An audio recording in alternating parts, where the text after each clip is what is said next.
Bien, muy buenas tardes, Josefina. Estamos. Muy buenas tardes a todas y a todos los que se están sumando, incorporando en esta actividad de hoy. Mi nombre es Josefina Tocornal, les doy la bienvenida en nombre de la Dirección de Extensión Cultural de la Universidad de los Andes a esta segunda actividad de nuestro ciclo Escultura Pública, Arte para la Ciudad. Un ciclo que estamos co-organizando, coproduciendo con la Universidad Católica de Chile, de las cuales también nos acompañarán hoy día dos importantes representantes. Eh, Llevamos una primera conferencia en este ciclo la semana pasada que dictó el profesor Luis Montes y hoy el tema es el patrimonio escultórico en las universidades. Voy a dejar con ustedes para eso a la moderadora de la conversación de hoy, que es la profesora Marisol Richter, directora del Magíster en Patrimonio y Gestión Cultural de la Universidad de los Andes, historiadora del arte y también curadora del Museo de Arte de nuestra universidad. Marisol, tienes la palabra. Gracias, Josefina. Gracias a todos los que están participando en esta actividad y también agradezco especialmente a nuestros invitados que los iré a presentar en un minuto más. Quizás señalar que, bueno, esta actividad está pensada en una conversación de un buen rato, unos 45 50 minutos, para que tengan ustedes también, que nos estén escuchando, algunos minutos para hacernos preguntas y nuestros invitados les puedan responder las dudas que no aclaremos acá o los temas que no vayamos a revisar durante esta conversación que, como dijo Josefina, tiene que ver en particular en este caso sobre escultura ubicada en espacios universitarios, ¿no? Espacios que al menos en Chile, más o menos de la década del 80, 1980, se empiezan a conformar y ha sido de interés hoy en día de varias universidades ir armando no solo parques, algunos de manera tan formal, pero poco a poco, quizás también informal en ese caso, ir incluyendo esculturas en sus espacios y en sus campus. Y seguramente nuestros invitados también nos van a hablar de eso y les vamos a preguntar, por supuesto, ¿no? Eh, Dicho eso, entonces les presento a nuestros tres invitados con los cuales vamos a conversar. Como les comentaba, voy a partir con Pedro Zamorano, porque es el que vive más lejos, vive en Talca y sus actividades laborales, profesionales y académicas las realiza allá. Gracias por compartir con nosotros, Pedro. Siempre un gusto saludarte. Hemos estado en varias ocasiones haciendo algunas acciones juntos. Eh, Pedro se ha ido formando en temas de arte desde la licenciatura, primero como profesor de artes plásticas, después su magíster también tuvo que ver con el área, obteniendo una mención en teoría de historia del arte por la Universidad de Chile y luego sacó un doctorado de historia del arte por la Universidad Complutense de Madrid de España. Hoy en día está activo en la Universidad de Talca, ha sido profesor y es profesor titular, ha tenido cargos también más de gestión en temas, por ejemplo, la Vicerrectoría de Extensión y Comunicaciones de la Universidad de Talca. Hoy en día está a cargo de estudios humanísticos de la universidad que se llama Abate Juan Ignacio Molina, en Talca, por supuesto, que está ubicado allá. Es un académico que ha estado muy ligado a la investigación, también a la crítica de arte, escribiendo en distintos medios y por lo tanto también en una serie de publicaciones, y voy a destacar hoy día una que salió hace muy poquito tiempo, que se titula Historia del arte en Chile 1850-1950, que es, y Pedro, si no, tú por favor le agregas lo que falte Sí. o me corrige, un texto que está relacionado sobre la historiografía del arte en Chile. Un área particular de la academia en historia del arte, particular a su vez de la historia del arte en Chile, que está bastante poco tratado. Así que yo creo que un texto muy necesario para nuestro campo. Nos acompaña Paula de Solminiac de la Universidad Católica. Paula también se ha dedicado toda su vida al arte. Estudió primero su licenciatura en la Universidad Católica, ¿cierto, Paula? y posteriormente hizo un magíster en artes en la Universidad de Chile y volvió a su casa de estudio, a su alma mater, para dedicarse ya desde el año 2011, estar a cargo y ser jefa del Departamento de Escultura de la Escuela de Arte de esa universidad, de esa casa de estudios, ¿no? Hoy en día es profesora asociada, y por lo tanto da una serie de asignaturas que tienen que ver con las áreas de escultura. En licenciatura, si no me equivoco, Paula, también corrígeme por favor. Y también ha estado ligada a la Escuela y el Instituto de Desarrollo Sustentable de la Universidad Católica. Y además de las labores docentes, se ha dedicado a la investigación. También es artista propiamente tal, por lo tanto ha expuesto y conoce ese mundo, que es un mundo distinto. Em, eh, También tiene una dedicación particular desde hace ya prácticamente 12 años en una fundación que se conoce como Nube Lab. Ella es directora de esa fundación y es una organización sin fines de lucro que intenta conectar a niños y niñas y docentes en temas de arte. ¿No es así, Paula? Así es. Perfecto. Y Emilio, si bien te dejé al final, no tiene ninguna intención de nada, quizás porque nos conocemos un poco más, no más. Emilio también viene de la Universidad Católica, es arquitecto de la Universidad Católica. Hoy en día también profesor asociado, igual que Paula, de esa universidad, en la Facultad de Arquitectura y Diseño de Estudios Urbanos. Ha estado ligado también a una oficina de arquitectos de nombre OWAR y ha ejercido una serie de cargos en relación a patrimonio, sobre todo en instituciones públicas, ¿no? Como por ejemplo ha sido secretario ejecutivo del Consejo Monumento, fue director, esto ya no es fiscal, pero tiene que ver más con la área más académica, director de la Escuela de Arquitectura en la Universidad Católica. Si lo estoy diciendo es por un orden más bien cronológico que de otra manera. Fue subsecretario de Patrimonio Cultural y presidente del Consejo de Monumentos Nacionales posteriormente, hasta el año 22. Hoy en día es consejero del Consejo Nacional de las Culturas, las Artes y el Patrimonio. Y también ejerce el cargo de director de Patrimonio Cultural de la Universidad Católica de Chile. Interesante también señalar de nuestros tres invitados que de una u otra forma están ligados a estos espacios universitarios que cuentan con escultura, ¿no?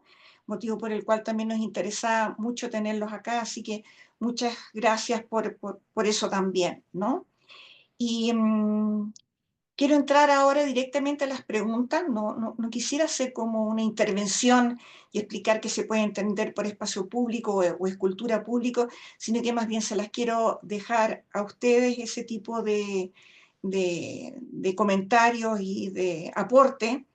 Y en ese sentido quisiera partir con Pedro o Emilio o viceversa, como para ir armando también como un contexto para preguntas un poco más específicas en que, ¿cómo pueden ustedes entender lo que es un espacio público en el caso de las universidades y sus espacios culturales en particular, en este caso, por supuesto? ¿Y qué hace que el arte sea público, si es que es así para ustedes en estos lugares? ¿Es por un tema estético? ¿Es por la ubicación? ¿Es por su esencia misma, por lo que representa una escultura, su tridimensionalidad? Eh, ¿Cómo lo pueden definir? ¿Qué nos pueden contar al respecto? Me encantaría que los dos nos dieran su punto de vista sobre estas materias. Eh, ¿Quién primero, perdón? El que quiera. Pedro El Emilio. que habla. Pedro, parte tú. Bien. Bueno, a ver, el tema tiene que ver con qué contexto de formación darle a los estudiantes, ¿no? En una universidad que es regional, que está un poco carenciada de oportunidades, ¿no? Estudiantes que están lejos. Porque en Chile hay un centralismo que no lo voy a criticar ahora, digamos, pero lo sabemos, digamos, ¿cierto?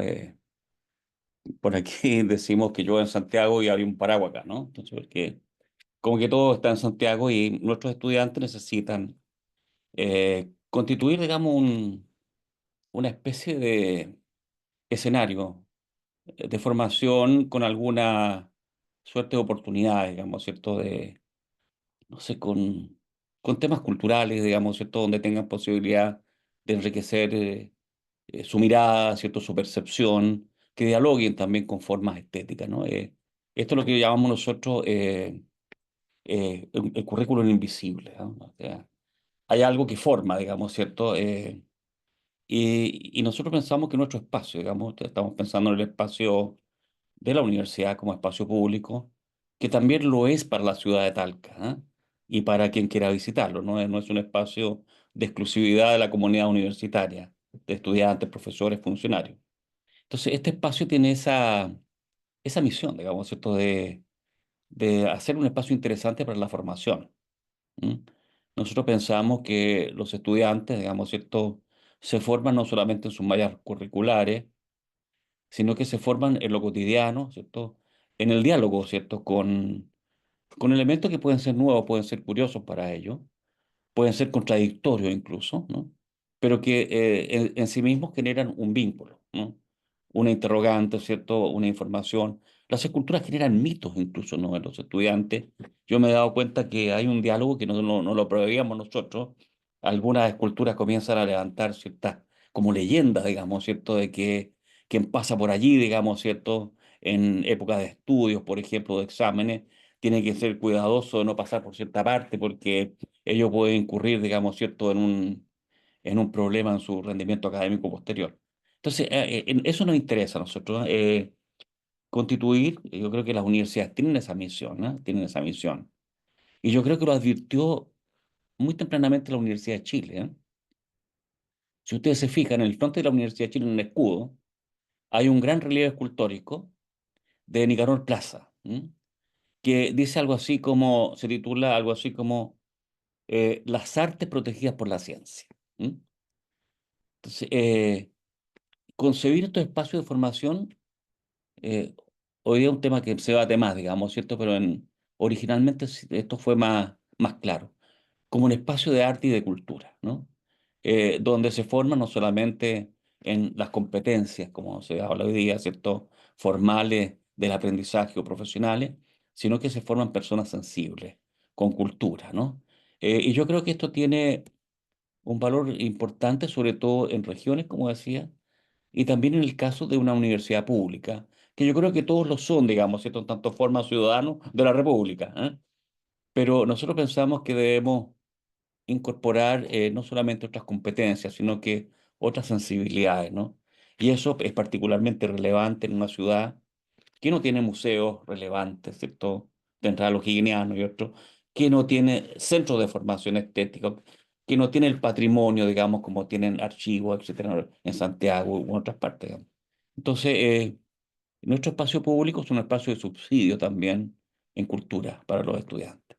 Eso podría decir mucho más, digamos, pero es lo que se me ocurre mientras tanto, Marisol. Emilio, Ah, ¿quisieras acá. complementar algo? Sí, claro. Bueno, ¿cómo están? Las saludo primero a todos y a todas y a quienes están escuchando. En relación a la pregunta del espacio público, en arquitectura y ciudad es una discusión bien clásica, digamos. Y el espacio público no es el bien nacional de uso público. Fíjate, el espacio público puede ser un espacio privado de uso público. Y hay una serie de lugares que, no siendo fiscales, tienen un rol público, espacialmente, digamos. ¿Fija? Y las universidades, uno podría decir, son parte de ese espacio público en términos físicos y en términos abstractos. O sea, son lugares donde el interés de lo público reside y también son lugares donde tienen un acceso de lo público. Desde luego que hay tipologías constructivas que son más llanas a esa dimensión pública. O sea, un edificio palacio, un edificio facha continua hacia la Alameda, como la Chile, como la Católica, que cierra la puerta y que ahora tiene torniquetes después del estallido social, tiene algunas barreras de entrada hacia esa cosa pública. Y los campus universitarios tipo anglosajón, como Talca o como San Joaquín, digamos, tienen un esquema que son mucho más abiertos, están basados en que la ciudad de alguna manera los atraviesa. Tú puedes, o Concepción, digamos, en Chile probablemente el campus por antonomasia del modelo campus es Concepción. Y eso está mucho más integrado a la trama urbana. Desde luego que tú, Concepción es distinto de San Joaquín, hay datos de contexto que son distintos, pero tiene una vocación pública esos lugares, digamos, por su propia naturaleza. Son parte de la ciudad. El ciudadano no se da cuenta, el peatón, digamos, cuando dejó de estar en el lugar que está regulado por el Servio Metropolitano, o cuando entra al campo universitario. ¿Te fijas? Hay una continuidad que... Y eso es bien relevante para el caso de las universidades, que tienen esa dimensión pública. Todas las universidades tienen dimensión pública, ¿te fijas? Y está una discusión que hemos tenido fuertemente los últimos años, por ejemplo, en relación a la ley de educación superior y toda esta historia, entre lo estatal y lo público, la construcción de los bienes públicos, etcétera, ¿cierto? En la Católica en eso no tenemos ninguna duda, o sea, una universidad que tiene 137 años de construcción de lo público en el país, te fijas, está metida de forma muy arraigada en eso. Aquí tomo una idea de Bello, que también digamos, de la Chile, el discurso de inauguración de la Chile, esta idea de que las verdades se tocan, que todas las verdades se tocan, ¿cierto? La famosa frase de Bello, el discurso inaugural, que, que nosotros lo entendemos muy relacionado a la presencia del arte en la universidad, ¿ya? Porque muchas veces, lo voy a decir bien, bien generales, a riesgo de ser tosco, digamos, pero mm, dimensionaría que la labor propia de la universidad en la construcción de conocimiento tiene como eslabones, como rangos, como que hay algunos conocimientos mucho más duros. La ciencia es dura, digamos, los conocimientos duros, que son los que se miden de cierta manera, que hacen avanzar al país en tales cosas, la economía, la medicina, la ciencia biológica.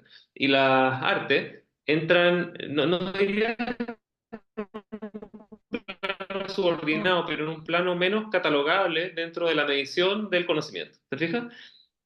Son, eh, son digamos, más difíciles de ubicar. De hecho, es bonito la frase de Nicanor Plaza, las artes protegidas por la ciencia. ¿Te fijas? Como si las ciencias fueran, digamos, las protectoras y las artes las que necesitan protección. Es curiosa esa idea, ¿fijáis? Uno podría detenerse harto rato a reflexionar en el alcance de esa idea. A mí me gusta pensar en una cosa un poco distinta, lo asocio en eso, y es que todas tienen un estatuto propio como forma de conocimiento humano que se cruza en la universidad y tiene cabida en la formación y en la experiencia. Lo digo de esa manera, que parece como más general y como que no cae en tema, porque en realidad no, es imposible comprender la vocación de una universidad de resguardar patrimonio o de instalar escultura en sus espacios públicos, de tener ese foco, digamos, si no es por ese afán mayor de contacto y reunión del conocimiento en esos espacios. O si no sería un afán de coleccionista un poquito sin quilla, digamos. ¿Te fijas? Yo veo que las universidades eh, al incorporar estas materias, tienen eso como soporte radical.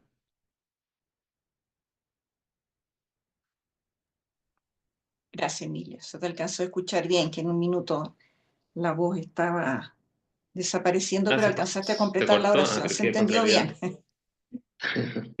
Sí, no, está súper bien, sí.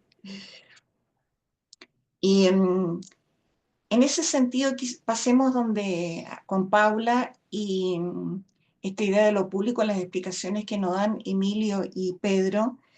Y tú como profesora universitaria y además a cargo de la Escuela de Escultura de la Universidad Católica, ¿cómo podríamos pensar la relación de los estudiantes con las esculturas de espacios públicos en el sentido que nuestros dos invitados nos están dando, y en particular espacios que la Universidad Católica pueda tener, llámese o San Joaquín o Campus Oriente, donde tú estás ubicada? ¿Cómo es relación? ¿Cómo trabajan? ¿Les interesa? Estoy pensando, ¿se las muestra, por ejemplo, como para apoyar sus ideas al momento en que un profesor le solicite una tarea en específico, para asuntos estéticos, técnicos, formales, de espacio? En fin, ¿nos puedes contar algo sobre eso, Paula? Sí, quizás se me ocurre responderte la pregunta un poquitito más atrás o de una manera más amplia y que tiene que ver con mi trabajo en educación más que propiamente tal con la escultura, porque se mencionaron cosas interesantes cuando Pedro Emilio habla de el cultivo de la sensibilidad en paralelo al cultivo de las competencias o de los conocimientos, etcétera. Y Emilio plantea algo en los mismos términos, en el sentido de por qué la escultura en la universidad como espacio educativo. Em, entonces, y también se mencionó esa idea de los elementos curiosos, ¿no? Cuando uno ve una escultura y uno anda apurado, corriendo, yendo de un lugar al otro, es un elemento curioso, es un asunto que no tiene una cierta funcionalidad o aparentemente no tiene una funcionalidad. Entonces, antes siquiera de entrar a la clase o a la clase universitaria, empiezo a imaginar con tu pregunta como las múltiples facetas educativas que podría tener este elemento curioso o estos elementos curiosos que se instalan en los espacios públicos, ya sea dentro de la universidad, en la ciudad o en espacios comunes también, ¿no es cierto? Y cómo primero esos elementos curiosos te interrogan a ti como persona, si es que te tocó pararte un segundo a esperar un semáforo o a esperar algo y te enfrentas a una cierta textura, una forma, un asunto que no trae consigo una coherencia, ¿no es cierto? O no nos han enseñado a ver la coherencia, salvo que sean asuntos muy representativos. Después, entonces, imagino en cómo eso se puede establecer como un espacio educativo en un diálogo de dos o más personas, ¿no? Como, ¿qué ves ahí? Qué rara esta cuestión, ¿ah? O no sé, hay escenas en películas muy lindas en donde a veces la gente juega o interactúa sin saber muy bien por qué con estas texturas, con esta materialidad y estas formas. Y después quizás podría entrar el nivel de la educación formal, ¿no es cierto? El aprovechar la ciudad o el espacio común y estos elementos curiosos como objetos que nos interrogan y que nos hacen preguntarnos cosas por la historia, por la época, por lo que representan, por el arte como lenguaje. Entonces, creo que si bien pienso que no es muy frecuente aún que el patrimonio escultórico de la Universidad Católica sea utilizado de manera recurrente o frecuente en las clases. Creo que suceden esas otras cosas y yo al menos cada vez que ingreso por San Joaquín lo veo estudiantes caminando muy rápido y de repente veo otros como parados así mirando con extrañeza y creo que todo eso son etapas o capas educativas. Funcionan en distintos tiempos nomás. Sí, y quizás en algún minuto hay que tratar como de juntarlas, ¿no? Cuando uno está alerta a ese tipo de cosas. O sea, tu pregunta lo que me hace pensar es en la necesidad que existe de generar esos circuitos educativos, de integrarlas más a las clases, ya sea como encargos, ya sea, no sé, porque están ahí y creo que hay una deuda en no aprovecharlas mejor, así como, no, como hay una deuda en no aprovechar mejor los museos como espacios educativos. Los museos deberían estar llenos de estudiantes, de personas de todas las edades aprendiendo. Y asimismo el espacio público debiera ser un espacio de aprendizaje, eso no me cabe duda, y el espacio universitario también. Sí, que me recuerda una vez una visita en San Joaquín con mi hijo particularmente, que es ingeniero, estudió ingeniería ahí, y el momento que se estaba titulando, mi hijo, te quiero mostrar una escultura, y era la de Asler, ¿ya? Y me dio una explicación que no soy capaz, por supuesto, de darme a entender hoy día al respecto, pero me explicó una situación matemática a partir de la escultura de Asler que me pareció absolutamente fascinante. Yo dije, pucha, si yo fuera capaz, esto lo había escrito, o qué sé yo, cómo esto transmitir con chiquillos que estaban estudiando ingeniería y les llamaba la atención una escultura de ese tipo por las ondas que producía, había una cierta secuencia. Me pareció fascinante esa explicación de él con su compañero, ¿no? Y un poco, por eso también cuando preparé la pregunta, la pensé en ti y en cómo uno enfrenta a los estudiantes frente a lo que uno tiene cerca, ¿no? Que a veces cuesta un montón, que a nosotros también nos cuesta. Yo creo que eso es una cosa en todos lados, sino no apunta nada más que como uno puede abrir los brazos, abrir la mente como para aprovechar lo que uno tiene al lado para nuestros estudiantes, ¿no? Sí, solo para agregar algo que se me viene a la mente ahora, a propósito de tu anécdota, es también otra deuda que sería el esforzarnos en hacer material educativo, señaléticas adecuadas para que la interrogación entre dos o más personas en el espacio público pueda ser respondida por ese tipo de información, porque me acuerdo cuando estábamos instalando el proyecto este que hicimos en Campo Oriente, había una niña que le pregunta a su papá, ¿qué es esto? Y el papá le dice, no sé, y se acabó la conversación. Y Claro, nosotros y ahí no se genera ni un diálogo educativo, sino que hay una niña curiosa con ganas de saber por ¿cómo fue? Esos elementos curiosos, pero se tocó con un muro porque había un papá que tampoco sabía o no tenía disposición para aprender. Entonces ahí creo que también hay un trabajo, a propósito de que estamos con arquitectura, que es un trabajo que no cuesta tanto hacer y que podría ser una súper herramienta educativa disponible 24/7. un lindo desafío, como dices tú, posible de hacerse, ¿no? Que no es tan complejo. Gracias, Paula. Quisiera retomar con Pedro y pasando de los estudiantes a los artistas. Los artistas que están ubicados, por supuesto, que en el parque en Talca. Em, Tú que los conoces bastante, ¿no? Y has tenido mucha relación con ellos. ¿Qué rol han tenido los artistas respecto al parque o cómo se han manejado ciertas decisiones curatoriales al instalarlas en ciertos lugares en específicos dentro de ese espacio? Te Sí. escuchamos. Bueno, primero poner al día una omisión que hice a la entrada. Yo debí haber felicitado la iniciativa, ¿cierto? A sus realizadores, digamos, pongo al día esa deuda. Ahora, a ver, el parque nosotros lo concebimos con los artistas. ¿Ah? Esto tiene que ver con la forma como se genera este parque. ¿Ah? Que algún día me preguntan a mí por una fuente, digamos, que era una fuente de Pelequén, ¿no? Para un sitio que se había generado, una rotonda ahí.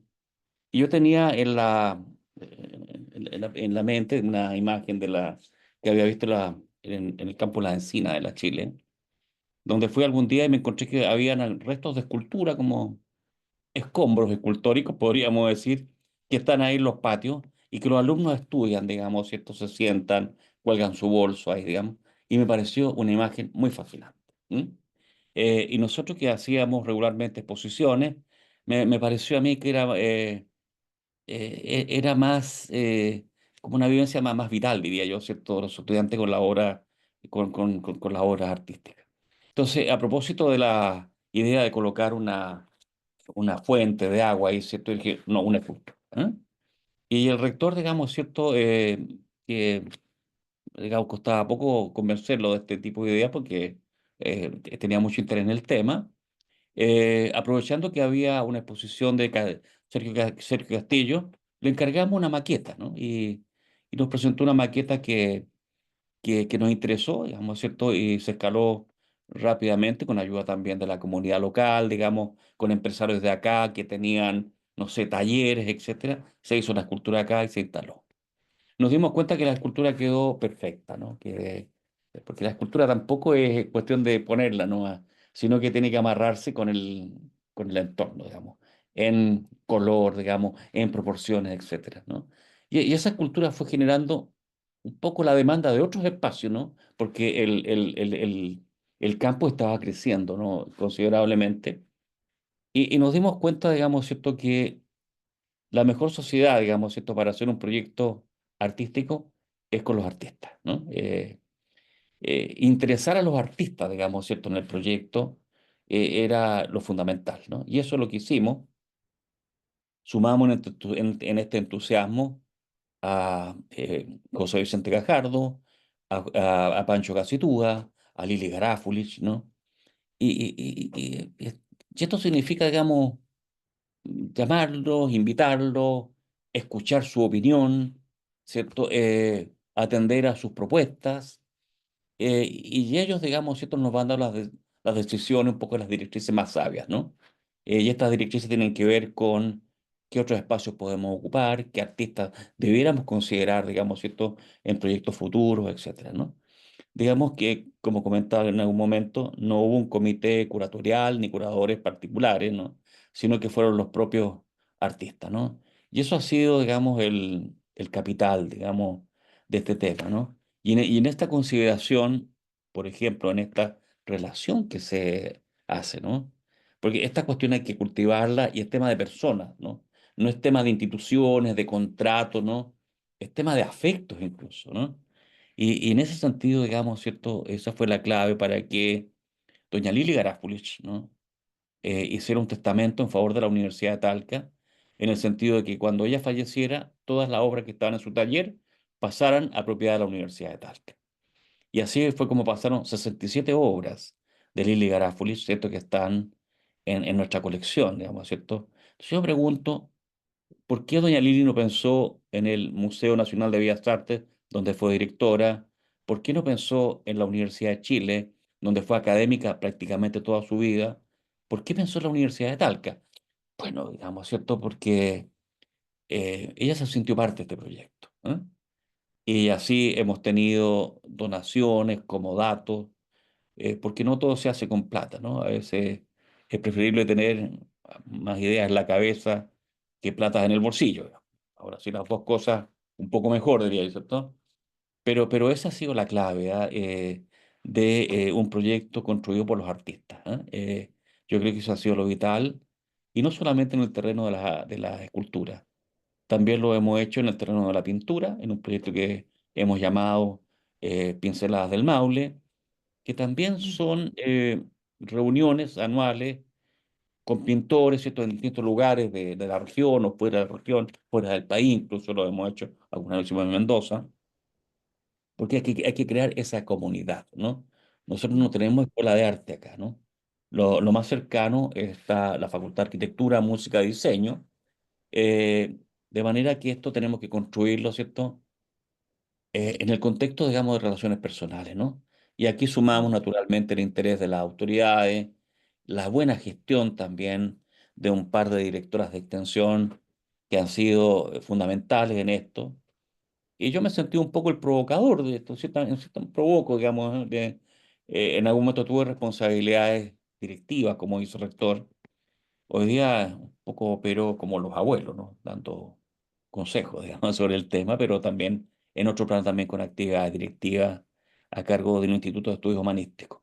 Pero esa es la clave, Marisol, ¿no? Esto es la arquitectura de este proyecto, son los afectos, ¿ah? Son el cariño que tú le puedes poner a a las cosas, y es la credibilidad que tú como institución puedas despertar, digamos, en los actores concernidos. Eso. Mm. Y esas personas que actúan, que gestionan, hacen ese puente entre uno y otro, convencidos también de lo que están haciendo, ¿no? Ah, Eh, junto con el afecto, como dices tú, que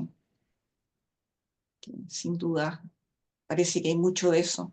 Y es inevitable preguntarle a Emilio un poco respecto a a la relación con los escultores y sobre todo lo que está en San Joaquín, ¿no? Porque hay escultores jóvenes también, estoy pensando en Cristian Salineros, por ejemplo, que tienen que ser piezas que se han instalado más recientemente. La verdad es que no lo sé.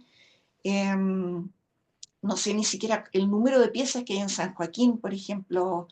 Emilio, no sé, ¿nos puedes dar un contexto un poco de eso? Sí, a ver, el número exacto tendría que ponerme así como a contar, pero yo creo que en el espacio público va a haber entre 15 y 20 obras, digamos, en el espacio común. Eh, Como mencionaba Pedro, esto también ha sido construido gradualmente. San Joaquín es un campus nuevo de mediados de los 60, y ya la primera obra de la que se tiene registro es la de Juan Egenau, que es al menos la obra es del año 69, no sabemos si fue instalada justamente ese año, pero es bastante temprana. La de Genau, que es una obra grande, no se lo ubica, no se llama Ancestro 1, está puesta arriba un plinto muy vertical y una pieza horizontal. Esa está en la parte del fondo del campus, en una zona que se llama las Aulas Lassen, que es una de las primeras aularios que se construyó en San Joaquín, al fondo del eje monumental, digamos, que va de Vicuña Maquena hacia la cordillera. Y ahí al fondo está esta pieza desde el comienzo, ¿no? Y una segunda pieza de la que tenemos registro ahí es la de Nampuelma, la del año 82, que es el Cristo de acceso a San Joaquín, que está puesta arriba de este plinto alto, digamos, es como, como una torre de hormigón, y que es un símil al Cristo de Casa Central, del edificio de Alameda, fija. o que esté Cristo de brazos abiertos. Eh, y te diría que en el periodo del rector Sánchez, bueno, obviamente la pieza de Mario Razal, que está hecha con ingeniería, es previa. La pieza esta de pieza de hormigón, con moldajes de Plumavit, de poliestireno, esa pieza alta que es como, que tiene esas figuras humanas, este grupo humano que uno se mete al centro, bastante vertical.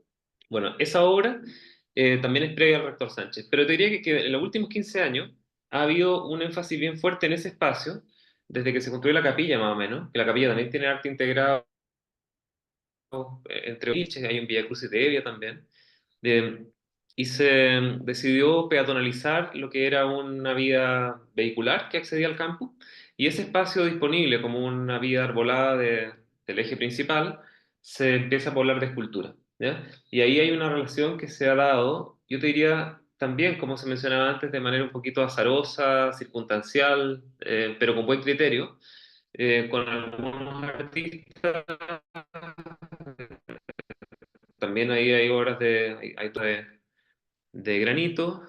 Está una pieza de Federico Asler que estuvo en el Palacio de la Moneda, en la entrada, digamos, en la Plaza de la Ciudadanía, que fue llevada luego a San Joaquín. Recientemente instalamos este año, de hecho, otra de Federico Asler ahí en el acceso al campo. Hay de salineros hay, creo que del orden de tres piezas. Una reciente que se instaló de madera, que está en la muestra del MAVI, y dos piezas de estos sistemas de revoluciones, de trompos, digamos, y dos de esas como jaulas de pájaros, esquemas revolucionados, trompos, una en la entrada del campo y otra al fondo, y donde estaba la de Genao. Vicente Gajardo tiene una pieza que se construyó antes del edificio de Alejandro Aravena, está cuadrado que está por Vicuña Maquena, y que el edificio es tan grande como que se tragó la obra, entonces ahora la está ampliando Vicente, y a fines de este año se va a duplicar o triplicar la pieza para hacerle un poco el juego a este tremendo mastodonte que se instaló desde la arquitectura ahí. Eh, Está la Jimena Echavarri, hay varias piezas, digamos, estoy tratando, bueno, está Osvaldo Peña también en ese punto. Entonces hay y que hoy día no se expone a la necesidad de tener una especie de estrategia común, de plan maestro. Bueno, está Claudio Girolamo, no quiero dejar a nadie fuera, estoy haciendo memoria un poco de algunas de las Sí, obras, pero no, no, eh, ¿te fijas? sí.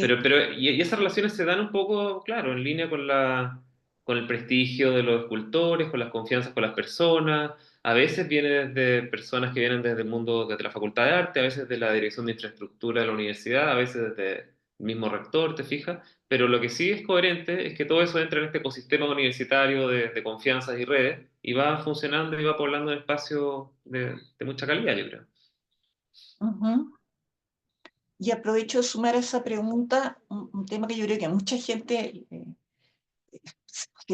aquí siempre nos preguntan, que tiene que ver con el cuidado de las piezas, ¿no? Que finalmente, por mucho que estén en el exterior y estén construidas con materiales que resisten el medio ambiente, ¿no? Acero, piedra, en fin. ¿Ustedes tienen algún protocolo de cuidado de las esculturas en San Joaquín, Esa Emilio? pregunta para mí. Eh, a ver, sí, pero es reactivo, ya no es un protocolo preventivo. Yo creo que ahí hay una cuestión como pendiente importante. Eh, y tiene que ver con esto, ¿cómo se diría? Desafíos del crecimiento. ¿Te fijas? Porque en el fondo se instalan las Ujú, piezas. Nosotros tenemos una dirección de infraestructura que es la que ve toda la infraestructura, desde los edificios, los campus, los árboles, el paisaje, los azulejos de los baños, no tengo idea, como todo Y ahí hay una necesidad de tener una mirada más específica sobre las obras de los campus. ¿Te fijas? Algunas, como dices tú, se conservan muy bien, pero otras requieren conservación, incluso después de 30 años estar instalada. Hay una pieza, lo hablaba con la Paula, en Campo Oriente, digamos, de Samuel Román, que de hecho hoy día tiene que es una pieza como de hormigón armado, tiene estructura de fierro y tiene un modelado de hormigón. Y claro, expuesta a la lluvia, los fierros se hinchan y se han desprendido algunas piezas. Bueno, esa pieza necesita conservación, ¿te fijas? Pero se hace pero como te digo, de manera preventiva, y ahí yo creo que nosotros tenemos Ujú, que encontrar un camino un poquito distinto. ujú. Gracias, Emilio. Y pasando a Paula de nuevo, pensando en esculturas, pero ahora quizás más en Campus Oriente, que es donde tú estás más instalada, ¿no? Está tu día a día ahí, que también tiene una serie de esculturas instaladas, que tú me contaste en algún correo por ahí. Sí, una pregunta casi de interés personal para ti. Porque si hubiera que instalar una obra nueva ahí, em, ¿qué configuración debería tener esa obra pensando en el espacio que ocupa la universidad en tanto alumnos, profesores? También está abierta a público. Entrar a Campus Oriente no es una cosa tan difícil, por lo demás tiene galería de arte, está pensado también para que sea parte de una comunidad y de la comuna, ¿no? ¿Tú has pensado en algún minuto si hubiera que instalar una nueva, qué características debería tener una escultura recién adquirida para el Campus Oriente? Es que acaba de ser recién adquirida una escultura para Campus Oriente y te puedo contar sobre ella. Entonces Eh, cuéntame de eso porque está en relación a eso. sí, claro. Y no sé si quieren compartir las imágenes que Le pedimos a Raúl, en relación a lo que comentaba recién Emilio sobre lo que se ha hecho en ahí, términos ahí viene. de patrimonio en San Joaquín. Este es un proyecto que es bien diferente y que se acaba de terminar de ejecutar y que justamente responde, bueno, responde por una parte a un interés del rector por dotar de más escultura a San Joaquín, que es el lugar donde está la Facultad de Artes y la Escuela de Artes.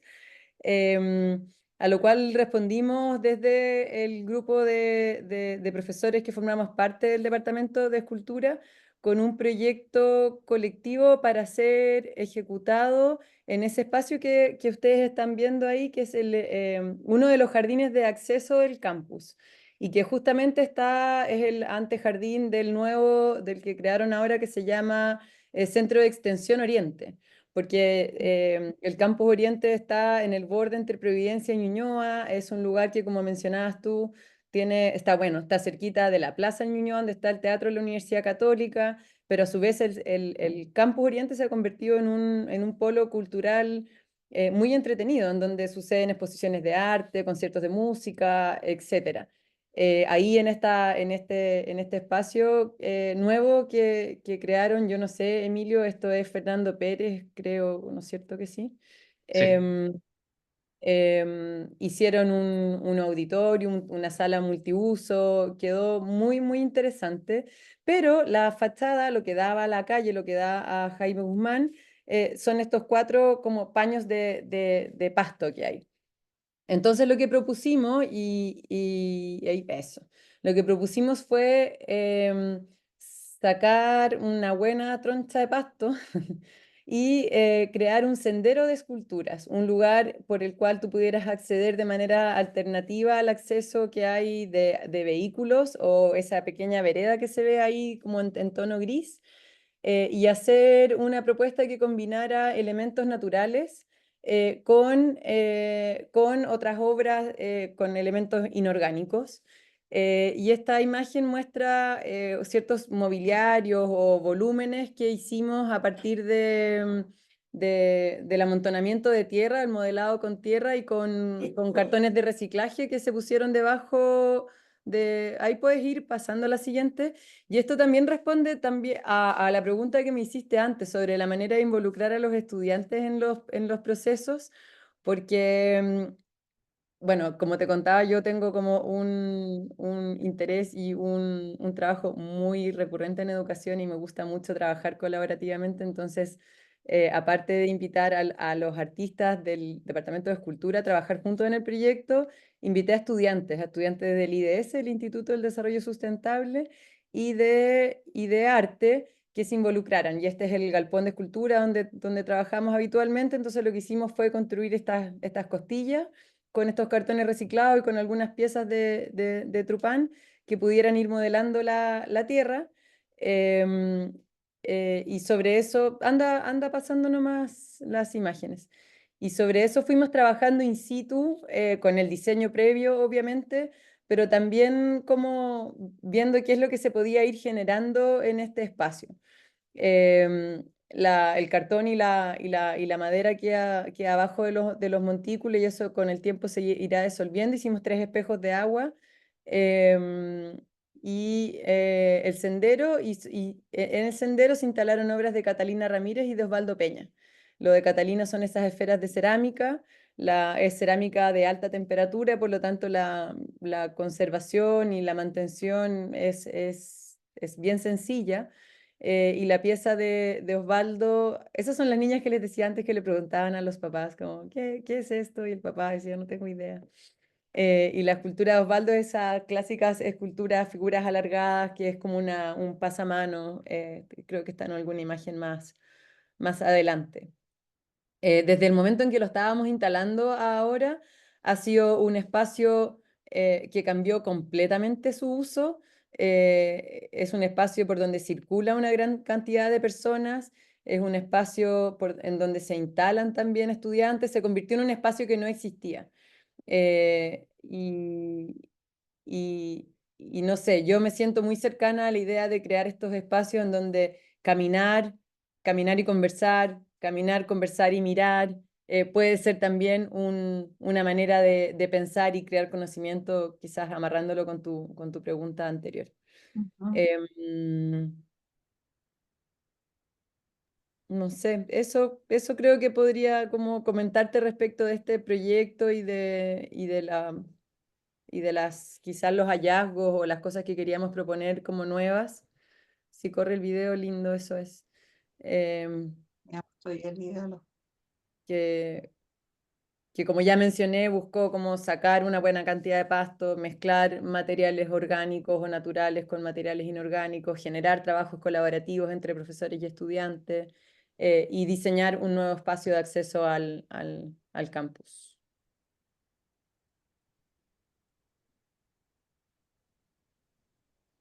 No, me parece que respondiste muy bien. Uno, que hay que ir a visitar eso, parece que hace rato no voy, ni tanto, pero hay que volver.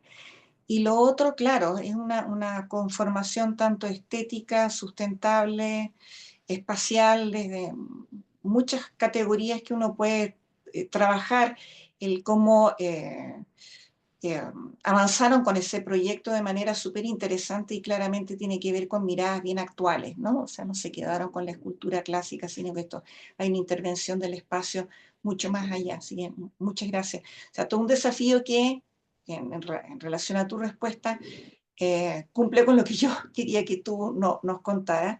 Y nos quedan pocos minutos y quisiera traspasar también esta idea del desafío, lo que se viene para adelante. Eh, ¿Qué consideras tú, Emilio? ¿Qué consideras tú, Pedro? Eh, ¿Cómo hay que pensarse los espacios escultóricos de sus universidades en las próximas décadas? No pensando el próximo año, sino que como bien a largo plazo.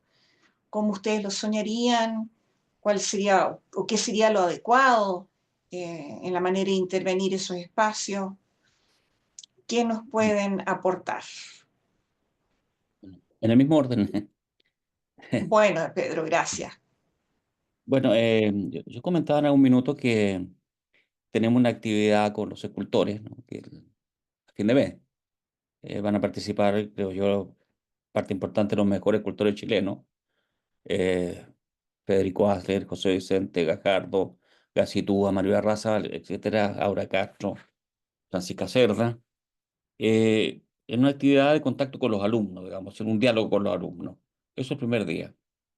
Pero el segundo día es una especie de comité técnico ampliado, ¿no? Nosotros tenemos un comité técnico que está conformado por Francisco Gacitúa, José Vicente Gajardo, Cecilia Valdés, Juan Román, que es un arquitecto de la Universidad de Talca, yo, el rector y la directora de extensión.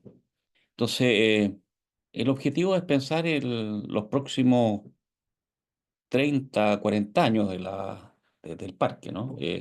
Nosotros a esta altura tenemos 40 obras monumentales. eh, Nos angustia más lo que no tenemos, digamos, ¿cierto? Porque es que lo que tenemos naturalmente, porque tenemos también una intención historiográfica nosotros en el parque, ¿no? Nos gustaría, claro, y ahí están las ausencias que tenemos que ver cómo suplimos a futuro. Nos gustaría representar un poco la historia de la escultura chilena, ¿cierto? En la colección que tenemos. Así como eh, el Museo Nacional de Bellas Artes, ¿cierto? Lo hizo, digamos, con la colección bueno, de este personaje que se me olvida, bueno, pero en el año 28, digamos, ¿cierto? Cuando en la colección que se recibía intentó cubrir un libreto historiográfico, ¿no? Nosotros nos gustaría tener la historia de la escultura chilena, digamos. Esto es ambicioso, esto. Hay muchas piezas que son difíciles de encontrar, muchos autores que es difícil de cubrir, digamos, ¿cierto? Pero tenemos que fijarnos una meta, no podemos nosotros ya con un número que para la decoración, poniendo esto entre comillas, del parque, ¿cierto? Del campo ya está perfecto, digamos. No, o sea, no es nuestro objetivo, digamos, ¿cierto? Es construir algo. Y nos hemos planteado un poco el ambicioso proyecto, algo así como el Museo Nacional de la Escultura, eh, con un capital de inicio que tenemos que no es poco, ¿ah? En total, la colección de Lili Garáfolis, más las esculturas de monumentales, más la colección de pequeño formato, suma cerca de 200 obras ya, ¿cierto? Y eso es una colección escultórica, yo diría, más o menos respetable ya, ¿eh? Y lo digo en términos de lo que se ha podido reunir patrimonialmente, digamos, ¿no? Pero como le digo, yo creo que siempre tenemos que operar con objetivo, no de sumar, ¿cierto? Sino que de, de multiplicar, digamos, esto más bien de qué libreto, digamos, ¿cierto? Hacia dónde vamos, ¿no? Eh, una acción inteligente nos dice que tenemos que saber dónde estamos, pero también nos dice que debemos precisar dónde queremos llegar. Y lo más Mm, importante es qué nos falta, digamos, qué medios tenemos que mm. asociar en esto. ¿Mm? Ahora, la institución, digamos, ¿cierto? Apoya esto. Hay una sensibilidad, diría, de las autoridades sobre el tema, porque eso es una cosa muy vital, digamos, porque yo diría, estos proyectos que estamos comentando acá se replican en muy pocas partes en Chile, digamos, ¿no? Quizá un poquito la Universidad del Biobío, ¿cierto? Hay un patrimonio de la Universidad de Concepción que es más bien histórico, ¿cierto? Pero hay varias instituciones que, aparte de tener una o dos piezas, digamos, ¿cierto? Si es que las tienen, no tienen nada más, digamos. Entonces, hay un objetivo que tiene que ver con los actores institucionales, ¿no? Eh, son los que aportan, digamos, los que ayudan, los que le dan el espacio en instituciones que no tienen recursos de sobra, ¿no? Que siempre piensan, están haciendo demandas sobre inversiones, sobre salas, sobre tecnología, sobre perfeccionamiento, etcétera, y mantener un espacio dedicado y un financiamiento, sobre todo, ¿cierto? A estos proyectos, no es fácil. De manera que son estos actores, ¿no? Como ha sido el rector Sánchez probablemente en la Católica, ¿no? Que he visto yo desde fuera que este último tiempo se ha generado una cantidad de proyectos relacionados con ¿no? museos, digamos, con colecciones, con exposiciones, etcétera, ¿no? Son los actores institucionales los que apoyan esto, ¿cierto? Pero sobre la base de buenas ideas, siempre, ¿no? Y de no solamente ellos, sino que de equipos de trabajo. Gracias, Pedro. Sí, con Emilio en algún minuto también comentamos esto, el impulso a las personas, ¿no? En este caso de Sánchez, o cómo ves tú, porque Sánchez se va luego, ¿no?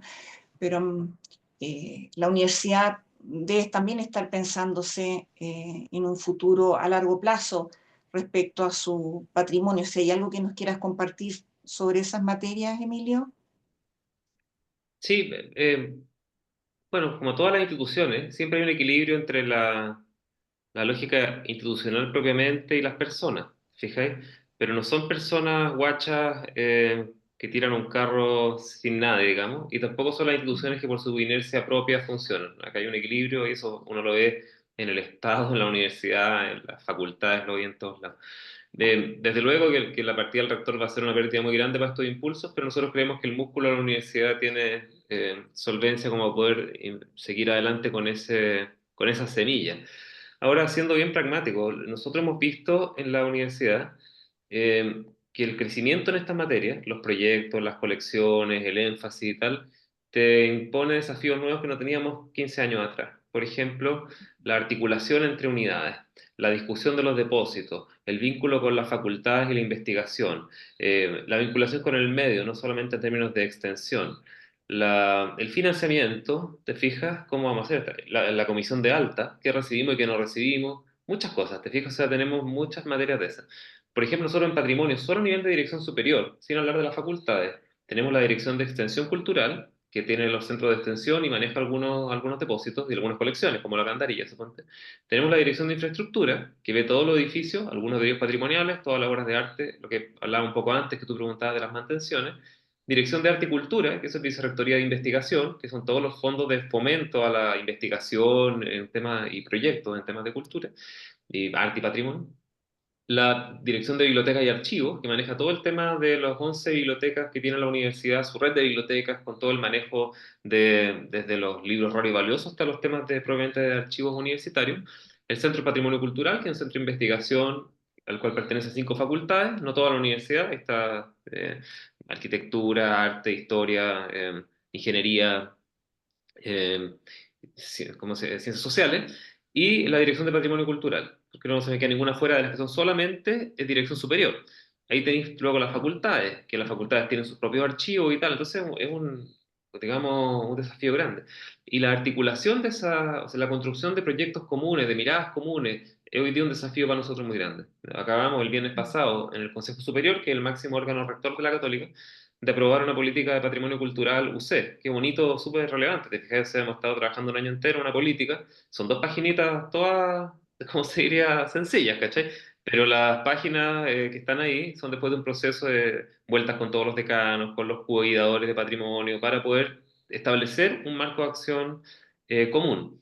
Luego se está creando, y se va a dejar, es parte del legado también que el rector quiere dejar, un endowment, un fondo de inversión, si tú quieres, de temas culturales, para poder sostener con los intereses de un fondo de inversión, al menos parcialmente, el sostén del MAVI, de la Radio Beethoven y también de los temas patrimoniales y culturales de la universidad. ¿Te fijas? Y eso es porque en parte los decanos han planteado inquietudes como las que decía Pedro. Mira, ¿por qué comprar una escultura si yo necesito, no tengo idea, un laboratorio y con equipamiento muy sofisticado? Bueno, el tema de la sostenibilidad de estos temas. Nosotros, por ejemplo, igual que dice Talca, no compramos colecciones, o muy pocos. Fíjate, en realidad en general recibimos donaciones, tal. Pero otra cosa es sostenerlo, no solo con depósito y con financiamiento para que se estén bien cuidados y tal, sino que también es tener el soporte profesional o te fijáis, de investigación para que esas colecciones no queden simplemente estacionadas, sino que se construya conocimiento sobre ellas, que es lo que la universidad está llamada a hacer, es como la ventaja comparada que nosotros tenemos. Entonces te diría que en ese tipo de cosas veo algunos desafíos. Hay otros desafíos que tienen que ver con la articulación, con el funcionamiento en red. A nosotros nos interesa mucho. Por ejemplo, con el proyecto de la Pinacoteca de la universidad, que otro proyecto estamos partiendo, sí, en Campus Casa Central y en Oriente con un depósito y equipos de conservación y tal. Se nos pregunta, ustedes están con una pinacoteca de pintura chilena porque el Bellas Artes le sacó los marcos a los cuadros y porque el Bellas Artes está, no sé qué cosa, está en otro rollo. Entonces, no, para nada. O sea, nosotros creemos que la lógica hoy día es de colaboración, como le dicen, o de complementariedad, y es de enriquecer ese ecosistema nacional y ojalá internacional en estas materias trabajando conjuntamente. Entonces, más que competencia, suponte, yo veo, claro, lo que está pasando hoy día con la colección de arte africano de Vicente Huidobro, que está siendo expuesta en el Centro de Extensión de la Católica en Alameda, por un convenio y una alianza con el Bellas Artes. Ese es el tipo de proyecto que a nosotros nos interesa, te fijáis, como tener algo propio en el seno de la universidad, pero con muchos brazos de colaboración con otras instituciones. Colaborativo. Muchas gracias. Muchas gracias a los tres. Yo creo que damos espacio ahora unos minutos para preguntas, para no extendernos más allá de lo que habíamos definido en horario. Y no sé, Raúl, si tú me puedes ayudar, si hay gente en el chat que haya preguntado algo. Vamos a ver. Sí, Marisol. Sí, te escucho, Raimundo Raúl. Silva dice, buenas tardes, yo creo que la escultura es de por sí un elemento educativo, incluso formador, eh, sobremanera la escultura pública, que cumple un rol de monumento, es decir, una figura, una imagen que representa un ideal, un concepto valórico que representa o debiera representar todo monumento histórico, cultural y valórico que es válido en el momento de la erección, en el momento de la erección del monumento y que queda para la memoria hacia el futuro. Por supuesto, también está la escultura como obra de arte, como elemento estético, incluso ornamental. Esto lo comentaba Raimundo Silva a partir del primer comentario de Pedro Emilio. Igual Claro. invitamos a quienes estén Mm. presentes por si quieren dejar eh, sus preguntas en el chat. Claro, eso está en relación también a la charla anterior, ¿no? De Luis Monte.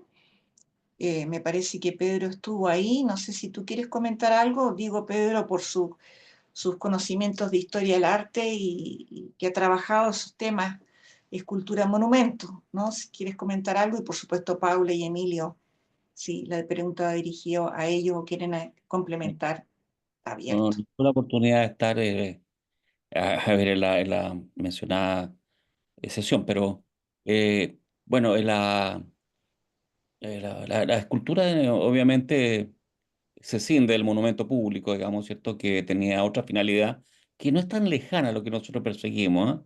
El monumento público tradicional, digamos, ¿cierto? Una especie de altar urbano que pretende, digamos, educar sobre identidad, sobre historia, sobre valores nacionales, etcétera, ¿no? Y aparecen nuestros héroes, nuestros personajes, digamos, bajo toda una tipología, etcétera, ¿no?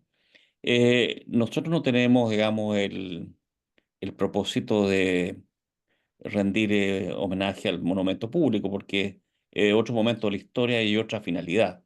Estamos hablando de escultura, digamos, ¿cierto?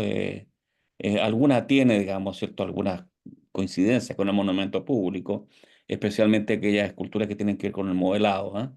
Que son las esculturas que se funden justamente, que lo que hace todavía en Chile gente como Luis Monte, digamos, ¿cierto? Que usa las mismas técnicas por lo demás, digamos, que usaban los griegos en la época arcaica, ¿no? En la fundación de la cera perdida, ¿no? Que era una técnica muy apropiada, ¿cierto? Para la estatuaria pública en el fondo, ¿no? También uno puede señalar lo del mármol, etcétera, ¿cierto? Pero sí, la escultura siempre eh, como un contenido de enseñanza, digamos, ¿cierto? Eh, Alegórico o simbólico, ¿cierto? O de un significado histórico más explícito, ¿no? Pero nuestras colecciones, digamos, ¿cierto? Están fuera un poco de ese contexto, digamos, aun cuando podemos tener ciertas coincidencias de lenguaje, digamos, y de técnicas, ¿no?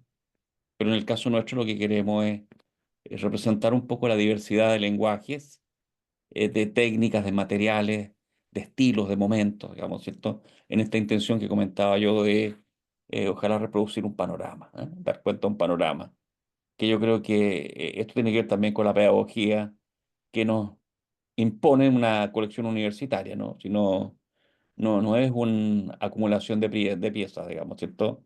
Por interesantes que sean. Tenemos que generar una pedagogía sobre ese patrimonio siempre, creo yo, ¿no?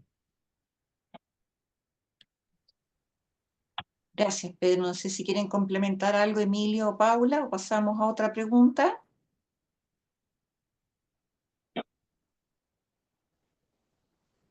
Josefina, tú tienes una pregunta. Sí, la puse ahí en el chat, pero a propósito de lo que mismo que hemos conversado, dentro de este ciclo, el próximo martes 26 de noviembre vamos a tener un recorrido por el campo San Joaquín, en que nos van a recibir para hacer este circuito por algunas de las esculturas que hay en el campus. Me imagino que no todas, porque son muchas y el campus San Joaquín es muy grande. Entonces, complementando una pregunta de Sol Guillón, que está también en el chat, que le hubiera gustado ver en fondo ejemplos, imágenes de obras eh, que están ubicadas en los campus de la Universidad Católica. Si Emilio y Paula nos quieren adelantar así, sin hacer mucho spoiler, pero para también abrir el apetito por esa actividad, algunas de las obras que vamos a ver en el circuito en el campus San Joaquín. Y nos cuentan de cómo va a funcionar esa actividad. ¿Lo comento yo, Paula? Sí. Eh, Nosotros hicimos una primera experiencia de esta actividad para el Día del Patrimonio Cultural pasado. No el de los niños y niñas, sino que el de mayo, ¿eh? Y mira, bien sencillo, o sea, uno se reúne ahí donde está el metro por el acceso de San Joaquín, que no es solamente una cosa práctica porque ahí está el metro, sino que en realidad ese campus se pensó en el proyecto del arquitecto Germán Brandes como un gran eje que conectaba esta avenida de Vicuña Maquena con la cordillera, y a lo largo del cual se iban disponiendo estos distintos edificios, y tenía algunos hitos en ese recorrido, que son la capilla, la biblioteca y las aulas, el aulario que mencionaba antes, estas aulas LACEN que se llaman. Y en ese derrotero se concentran la mayor cantidad de piezas, ¿ya?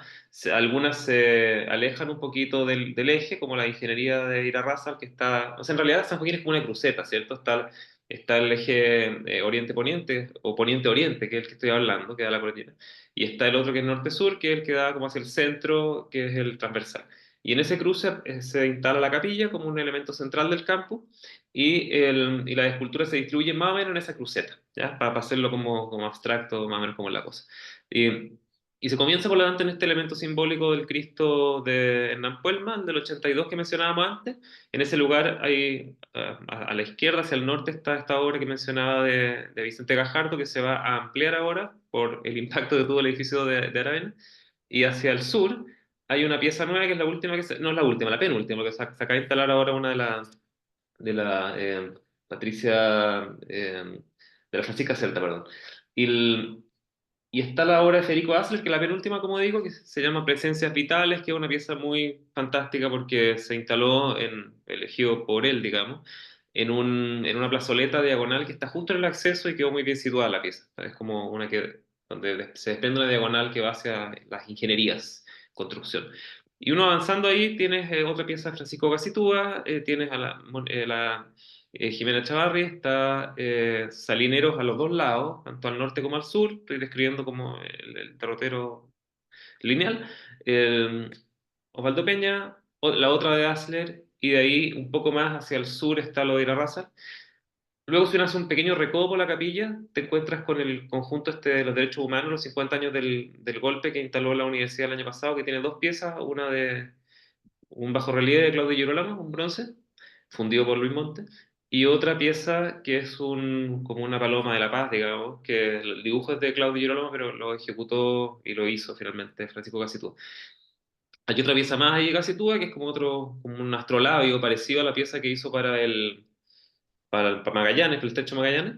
Y luego, pasando al otro lado de la capilla, ya uno se encuentra con la pieza de Juan Egenau y otra de Salinero, que es como el remate de este eje. Entonces no es tan largo, te fijas, uno, depende cuánto te quedes discutiendo y viendo las piezas, pero es relativamente lineal y como que uno se hace una idea, y es bonito que partís en dos piezas muy antiguas y entre medio se articulan todo este desgranado de 50 años de instalación de piezas. Gracias, Emilio.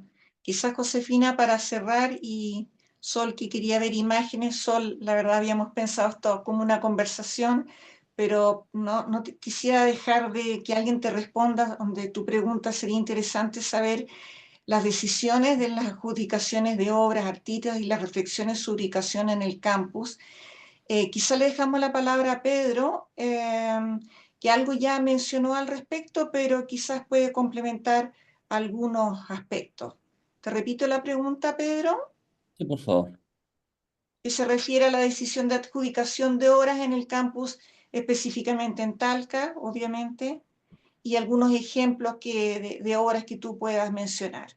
Y le di la palabra a Pedro porque Emilio complementó a partir de la distribución de las piezas y cómo están ubicadas estas en los ejes dentro de San Joaquín. Ya, bueno, la decisión, digamos, de alguna manera tiene que ver con este comité técnico, ¿cierto? Ahora empleado, digamos, con los propios escultores. Eh, y hay una reflexión, digamos, ¿cierto? ¿A quién buscamos? ¿No? ¿A quién buscamos? A veces compramos, puede ser, sumamos obras hechas, o bien pueden ser obras por encargo, digamos, ¿no? Y los casos, digamos, para cada ejemplo hay muchos. También con proyectos de Fondar, por ejemplo. Ahora se va a incorporar una última pieza que es de Patricio Kurt, que es un proyecto, digamos, ¿cierto?, con apoyo de Fondar. Eh, bueno, la universidad suplementa un poco, digamos, esto porque es un proyecto bastante grande y ambicioso que excede los márgenes presupuestarios del Fondar. Pero la dinámica de incorporación tiene que ver con eh, donaciones que ha pasado, con comodatos que tenemos, ¿cierto? Por ejemplo, el principal comodato que tenemos nosotros es una obra magnífica, digamos, ¿cierto? Que se llama Friso Cinético de Matilde Pérez, una obra que estuvo por largos años en el Centro Comercial Apumanque, de 1980 y tanto hasta no hace tanto, digamos, y con la remodelación de la Apumanque, ¿cierto? Esta obra quedó por allí tirado en un potrero, digamos, ¿cierto? Yo tal cual así lo vi, digamos, ¿no? Y esa obra está emplazada en el acceso del campo Ircay en Talca, una obra de tono mayor, digamos, ¿cierto? Que tiene 70 metros de largo. Eh, entonces, eso es un comodato, al igual que alguna obra también de Valdivieso, ¿cierto? Entonces, hay muchas formas de lograr, digamos, ¿cierto? La incorporación y los criterios técnicos tienen que ver con esta instancia que he comentado previamente, ¿no? Y quisiera apuntar también a una cosa interesante que me parece. Nosotros más práctica, ¿no? Le generamos a cada obra una especie de memoria, ¿no? Una carpeta a la obra, donde se señala, digamos, ciertos datos como, por ejemplo, el discurso de inauguración del artista, eh, fotografías de cuando se construyó, del emplazamiento, temas técnicos también, digamos, ¿cierto? Por ejemplo, si es una obra en color, como puede ser la de Castillo, el pantón de color, digamos, ¿cierto? Que para después reproducir exactamente el color que la obra tiene originalmente, pautas de conservación, etcétera, ¿no? Entonces creo que también es relevante hacerle una especie de expediente a cada obra para los efectos, digamos, ¿cierto?, de su restauración, conservación o lo que sea, digamos, ¿no? Pero es básicamente eso, digamos, esa es un poco la forma de cómo incorporamos y asumimos nuevos proyectos. Muchas gracias, Pedro, por complementar la información. Bueno, agradecer a cada uno de ustedes, a Emilio, Paula, Pedro, por habernos acompañado hoy día esta segunda charla del ciclo de Escultura, Arte para la Ciudad. Vamos a tener una tercera charla el día 26. Josefina les puede comentar un poquito más de eso. Pero además van a haber 2 salidas a terreno. Sol, por favor, para que estés atenta, porque vas a poder conocer las obras en San Joaquín para que te inscribas. Eso va a ser el día 26 en la mañana. La información está en el sitio web, ¿cierto, Josefina? Ahí te agradecería si puedes ayudarme con esa información. Y a haber una segunda visita como última actividad de este ciclo el 3 de diciembre en la Universidad de los Andes. Así que todos invitados, nuestros panelistas por supuesto también. Y vuelvo a repetir y agradecer a cada uno de ustedes tres por acompañarme y responder las preguntas que les teníamos preparadas. Muchas gracias, Gracias. Marisol. Muy Gracias, bien. Pedro. Gracias, Emilio y Paula, por participar en esta conversación de hoy. Los dejamos invitados, como dice Marisol, a sumarse a las próximas actividades al recorrido al Campo San Joaquín del día martes 26 de noviembre, a la charla online, la tercera actividad online de este ciclo, que es el mismo martes 26, pero a las 19 horas por Zoom, igual que ahora, con Angélica Yelona y Alejandra Valdés de la Fundación Actual y la Corporación Cultural de Lo Barnechea, respectivamente. Y, por supuesto, todos muy invitados al encuentro aquí en el campus de la UANDE, con el que vamos a cerrar este ciclo el día 3 de diciembre a las 11 horas. Así que donde vamos a tener también la oportunidad de encontrarnos y conversar con dos destacados escultores, Cristian Salineros y Angélica Chavarro. Así que bueno, muchas gracias a todos, como siempre, y nos veremos en una próxima oportunidad. Muchísimas gracias, Josefina, y a Buenas todos. tardes. Bien, gracias. Chao, chao. Gusto verlo. Muchas gracias por la Buenas invitación. noches. Y gracias a ti, Paula.